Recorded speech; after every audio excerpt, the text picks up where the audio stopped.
everybody, Earl Foote, founder, CEO of Nexus IT here, joining you from Nexus HQ in downtown Salt Lake.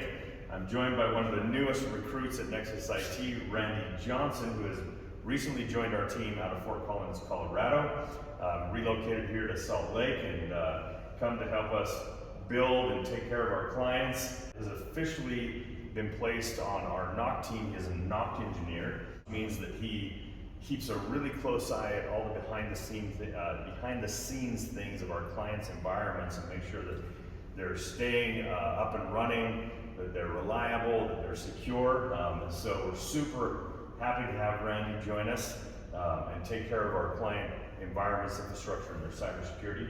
Randy, why don't you tell everybody something interesting about yourself? Tell them maybe how things are going here and anything else you'd like to.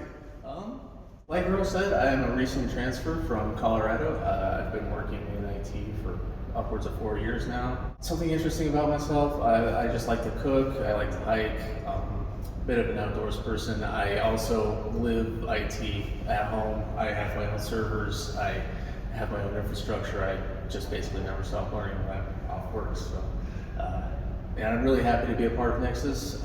Ever since I've been here, customers have been great. I've enjoyed it all with my team. And yeah, really happy to be here. Randy, we're so happy to have you as well. Welcome to the team. Randy has been a fantastic addition to the team. Maybe you and I should get together and see what we can come up with cooking together, one of these days. Great. All right, thanks buddy. Yeah. Yeah, see y'all.